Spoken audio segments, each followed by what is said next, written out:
que les choses vont se corser pour se rendre en Grande-Bretagne. Fini la simple possession d'un passeport. Il faudra désormais un visa. Marie Billon, vous êtes notre correspondante à Londres. Expliquez-nous cette nouvelle mesure. Et ça concerne qui surtout ?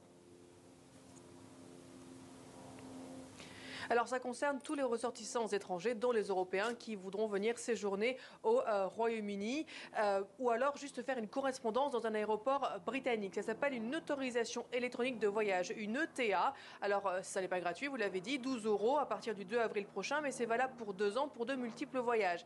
Un ETA, c'est pas exactement un visa, c'est pour uniquement de courts séjours et c'est plus facile à obtenir. La demande se fait en ligne et la réponse arrive normalement entre 48 et 72 heures et ensuite l'autorisation est numériquement accolé au passeport. Selon les autorités britanniques, c'est pour renforcer la sécurité grâce aux nouvelles technologies et moderniser le système d'immigration que l'ETA est mis en place. Ça fait partie des nombreuses nouvelles étapes que les Européens doivent franchir pour venir séjourner au Royaume-Uni, puisqu'à partir de novembre prochain, ils devront aussi donner leurs empreintes digitales pour venir au Royaume-Uni. Et tout cela inquiète les acteurs du tourisme.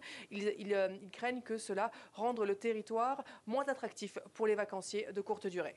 Merci beaucoup Marie Billon, en direct de Londres.